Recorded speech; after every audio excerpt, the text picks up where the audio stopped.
नमस्कार, आप देख रहे हैं के न्यूज। मैं हूं आपके साथ तनवीर। रुक करते हैं खबरों का और बुलेटिन की शुरुआत करते हैं दिल्ली की खबर से। राजधानी दिल्ली से बड़ी खबर आपको बता रहे हैं। लोकसभा में आज पेश होगा अमरावती से जुड़ा विधेयक। तो केंद्र आज आंध्र प्रदेश पुनर्गठन संशोधन विधेयक पेश करेगी। केंद्र सरकार आज ये विधेयक पेश करेगी। दिल्ली से खबर आपको बता रहे हैं, अमरावती को आंध्र प्रदेश की राजधानी बनाने का ये विधेयक है और आज इस विधेयक को केंद्र सरकार पेश करेगी। विधेयक से स्थायी राजधानी के रूप में कानूनी मान्यता मिलेगी। तो राजधानी दिल्ली से ये बड़ी खबर आपको बता रहे हैं। केंद्र सरकार आज आंध्र प्रदेश पुनर्गठन संशोधन विधेयक पेश करेगी। अमरावती को आंध्र प्रदेश की राजधानी बनाने का ये विधेयक है। दिल्ली से खबर आपको बता रहे हैं, विधेयक से स्थायी राजधानी के रूप में कानूनी मान्यता मिलेगी। तो लोकसभा में आज पेश होगा अमरावती से जुड़ा विधेयक। दिल्ली से खबर आपको बता रहे हैं, केंद्र सरकार आज आंध्र प्रदेश पुनर्गठन संशोधन विधेयक पेश करने वाली है। तो अमरावती को आंध्र प्रदेश की राजधानी बनाने को लेकर यह विधेयक है और आज इस विधेयक को लोकसभा में पेश करेगी केंद्र सरकार। और इसी के साथ आपको बता दें, विधेयक से स्थायी राजधानी के रूप में कानूनी मान्यता मिलेगी। तो दिल्ली से खबर आपको बता रहे हैं और इसी खबर पर ज्यादा जानकारी के लिए हमारे साथ दिल्ली से विशेष संवाददाता अखिलेश जी जुड़ चुके हैं। अखिलेश जी, इस तरीके से जानकारी मिल रही है कि अमरावती को आंध्र प्रदेश की राजधानी बनाने को लेकर विधेयक आज लोकसभा में पेश करने वाली है केंद्र सरकार। क्या कुछ है पूरी जानकारी इसको लेकर, अखिलेश जी?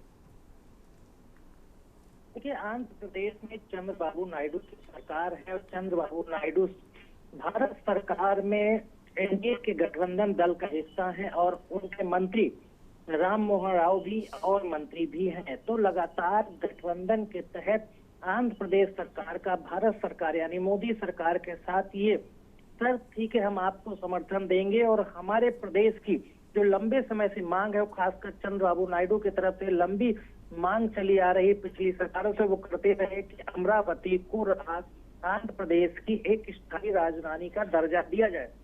अभी तक वो अमरावती अस्थायी राजधानी के तौर पर चल रही थी, लेकिन नहीं हो पाई। अब केंद्र सरकार ने फैसला किया है कि आंध्र प्रदेश की जो अस्थायी राजधानी चल रही अमरावती, उसको स्थायी राजनीतिक राजधानी में परिवर्तित किया जाए। इसके लिए केंद्र सरकार के तरफ से एक आज संशोधन विधेयक यानी आंध्र प्रदेश पुनर्गठन संशोधन विधेयक 2026 लोकसभा में पेश किया जाएगा। वहां से मंजूरी मिलने के बाद आंध्र प्रदेश के राज्य का जो पुनर्गठन का मसौदा तैयार हुआ था, उसमें संशोधन हो जाएगा और उसमें ये प्रावधान किया जा रहा है कि आंध्र प्रदेश की आधिकारिक तौर पर, कानूनी तौर पर अमरावती राजधानी ही होगी। तो इस आधार पर आज लोकसभा में बिल के पेश होने के बाद अमरावती राजधानी आंध्र प्रदेश की बन जाएगी। ये चंद्रबाबू नायडू की लंबे समय से मांग थी। जब आंध्र प्रदेश और तेलंगाना का बंटवारा हुआ था, उस समय भी चंद्रबाबू नायडू अमरावती को राजधानी बनाने की मांग कर रहे थे। फिलहाल अब लग रहा है कि चंद्रबाबू नायडू की लंबे समय से चली आ रही मांग गठबंधन राजनीति के तहत केंद्र सरकार आज इसको पूरा करने जा रही है। ठीक है अखिलेश जी, आप हमारे साथ बने रहिए, हम आगे भी आपकी जानकारी लेते रहेंगे। और ये दिल्ली से खबर आपको बता रहे हैं, जहां जिस विधेयक को लोकसभा में पेश करेगी केंद्र सरकार। और आगे बढ़ते हैं खबरों में। दिल्ली से एक और बड़ी खबर आपको बता रहे हैं, कुवैत में जान गंवाने वाले भारतीयों के शव भारत पहुंचे हैं। कुवैत से 20 भारतीय नागरिकों के पार्थिव शव कोचीन पहुंचे। एयरवेज की विशेष उड़ान से लाए गए हैं ये शव। तो कोचीन अंतर्राष्ट्रीय हवाई अड्डे पर पहुंचे पार्थिव शरीर, परिजनों को सौंपे जाएंगे आज पार्थिव शरीर। दिल्ली से खबर आपको बता रहे हैं, राजधानी दिल्ली से यह अहम जानकारी आपको बता रहे हैं, जहां आज परिजनों को सौंपे जाएंगे शव।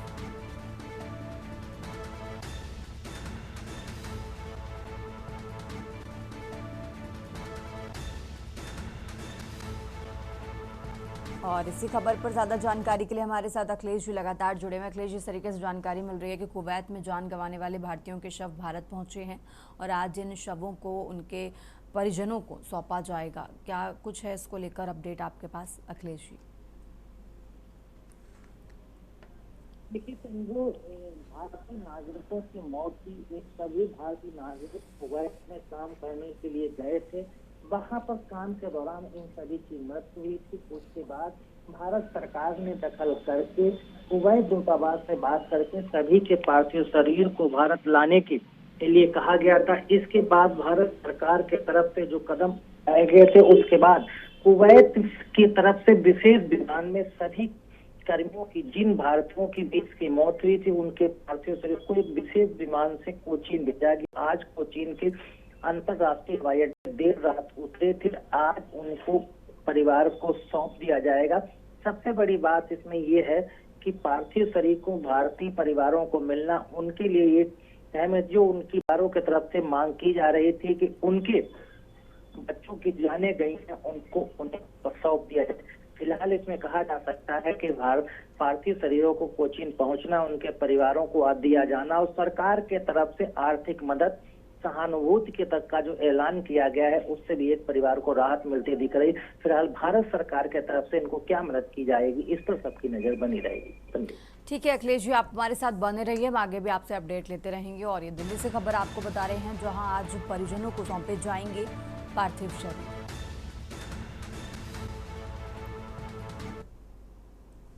और आगे बढ़ते खबरों में लगातार बात कर रहे हैं कि दिल्ली से एक और बड़ी खबर आपको बता रहे हैं। गृह मंत्री अमित शाह आज पश्चिम बंगाल के दौरे पर रहेंगे। तो अमित शाह पश्चिम बंगाल के चुनावी दौरे पर कोलकाता जाएंगे। 2 अप्रैल को भवानीपुर में रोड शो भी करेंगे अमित शाह। तो अमित शाह भवानीपुर सीट से, बता दें कि भवानीपुर सीट से मुख्यमंत्री ममता बनर्जी चुनाव लड़ रही हैं। तो आज पश्चिम बंगाल के दौरे पर रहेंगे गृह मंत्री अमित शाह। अमित शाह पश्चिम बंगाल के चुनावी दौरे पर कोलाकात जाएंगे।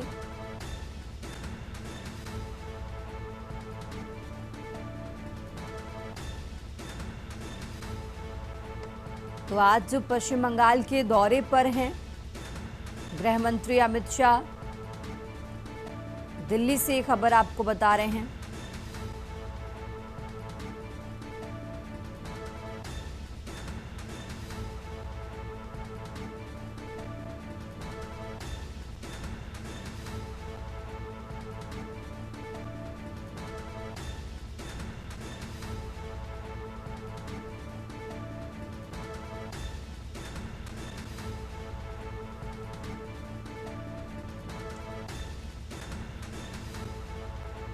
तो भवानीपुर सीट से मुख्यमंत्री ममता बनर्जी चुनाव लड़ रही हैं। और इसी खबर पर ज्यादा जानकारी के लिए हमारे साथ अखिलेश जी लगातार जुड़े हुए हैं। अखिलेश जी, इस तरीके से जानकारी मिल रही है कि आज पश्चिम बंगाल के दौरे पर हैं गृह मंत्री अमित शाह, क्या कुछ है पूरा कार्यक्रम, पूरा अपडेट क्या है? पश्चिम बंगाल के विधानसभा चुनाव में भारतीय जनता पार्टी ने पूरी ताकत झोंक दी है। एक के बाद एक स्टार प्रचारक पश्चिम बंगाल के दौरे कर रहे हैं, चुनावी जनसभाएं कर रहे हैं, रोड शो कर रहे हैं और प्रत्याशियों को जिताने के लिए पश्चिम बंगाल की जनता से वोट देने की अपील कर रहे हैं। इसी कड़ी में आज केंद्रीय गृह मंत्री अमित शाह पश्चिम बंगाल के दौरे पर जा रहे हैं। चुनावी दौरा कोलकाता रहेगा। कोलकाता जाएंगे, वहां पर भारतीय जनता पार्टी की जो शीर्ष टीम उस पश्चिम बंगाल में जो चुनावी कमान संभाल रखी है, उसके साथ बैठक करेंगे, एक जनसभा को संबोधित करेंगे। सबसे बड़ा है कि जो भारतीय जनता पार्टी की जो रणनीति है, उस पर क्या काम हो रहा है। तमाम तरह की बैठकें और नेताओं से मुलाकात के साथ साथ भवानीपुर विधानसभा सीट है जो ममता बनर्जी के लिए बेहद महत्वपूर्ण, और वहां से वो लगातार जीतती चली आ रहे हैं, वहां से चुनाव लड़ रही हैं।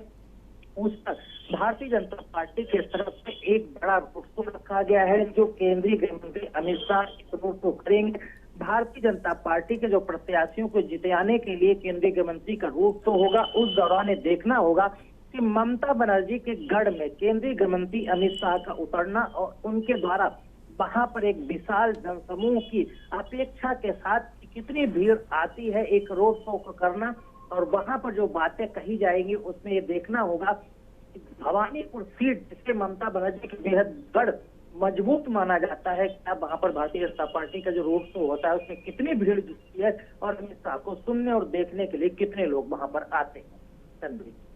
ठीक है अखिलेश जी, आप हमारे साथ बने रहिए, हम आगे भी आपसे जानकारी लेते रहेंगे। और ये दिल्ली से खबर आपको बता रहे हैं, आज पश्चिम बंगाल के चुनावी दौरे पर हैं गृह मंत्री अमित शाह। और आगे बढ़ते हैं खबरों में। खबर दिल्ली से है, गैस सिलेंडर की कीमत में बढ़ोतरी हुई है।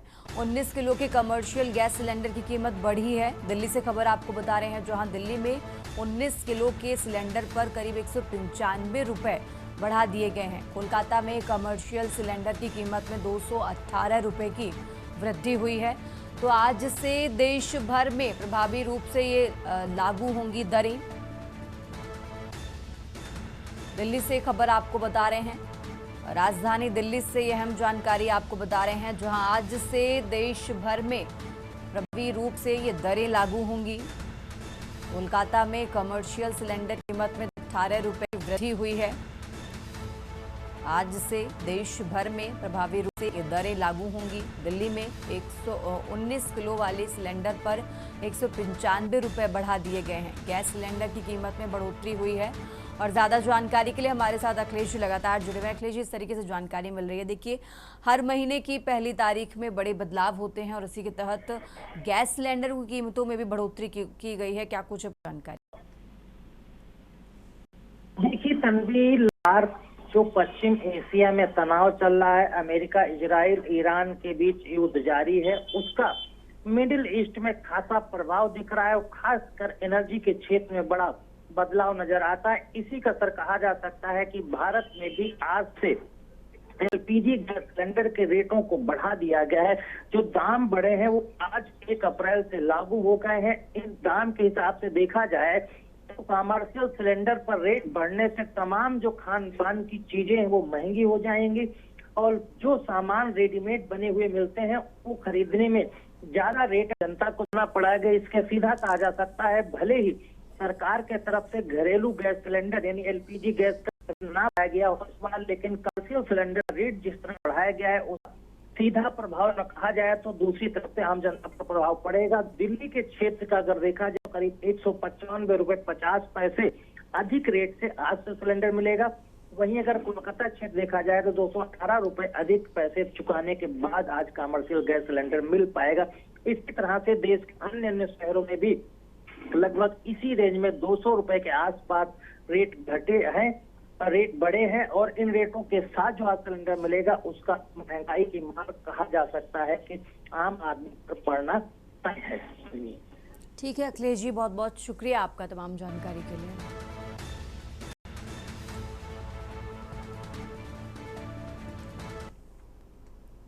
और आगे बढ़ते खबरों में अब बात कर रहे हैं लखनऊ की। लखनऊ से खबर आपको बता रहे हैं, जहां मदरसों में मिड डे मील घोटाले की जांच होगी।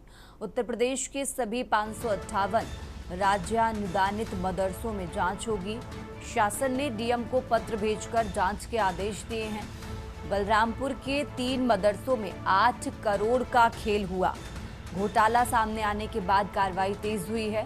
लखनऊ से खबर आपको बता रहे हैं, शासन ने डीएम को पत्र भेजकर जांच के आदेश अब जारी कर दिए हैं। बता दें कि बलरामपुर के 3 मदरसों में 8 करोड़ का खेल हुआ। घोटाला सामने आने के बाद कार्रवाई तेज हुई।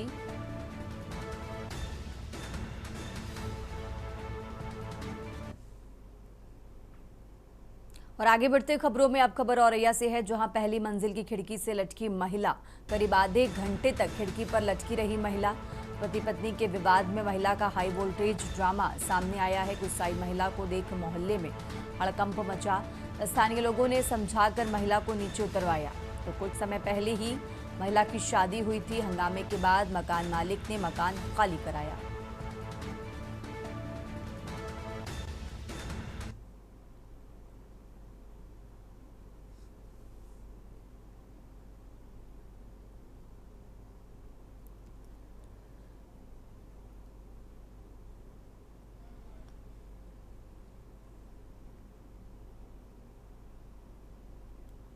और अब खबर रामनगर से है, जहां हनुमान जन्मोत्सव के अवसर पर निकाली गई शोभा यात्रा के बाद विवाद गहरा गया। श्री बालाजी मंदिर कोसी घाट से जुड़े सैकड़ों लोग कोतवाली पहुंच गए और जमकर हंगामा किया। मंदिर समिति के लोगों ने करड़ी सेना के प्रदेश अध्यक्ष सूरज चौधरी के खिलाफ तहरीर देकर कार्रवाई की मांग की है। तो वहीं दूसरी ओर सूरज चौधरी ने भी मंदिर के महंत डॉक्टर शुभम गर्ग समेत कई लोगों के खिलाफ शिकायत दर्ज कराई। पिछले कई वर्षों से लगातार संगठन के माध्यम से जो मंदिर के महंत हैं उनको हम लोग निवेदन करते हैं कि आपकी यात्राओं में भगवान के स्वरूप को धारण कर वो उनको अपमानित करते, रोड में नचाने का काम करते, जो कि सही नहीं, से बंद करना चाहिए।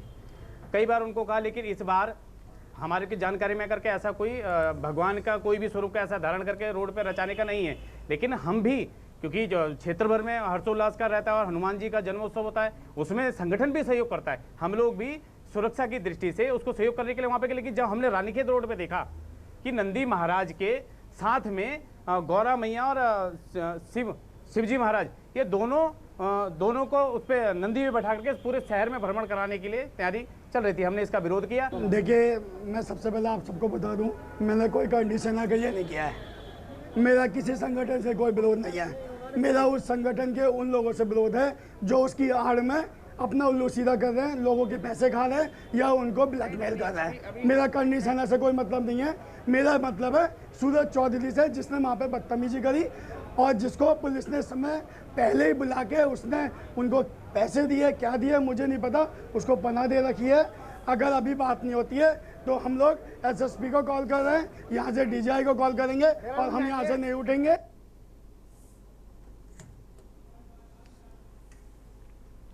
इस बुलेटिन में फिलहाल इतना ही। आप देखते रहिए के न्यूज़ इंडिया।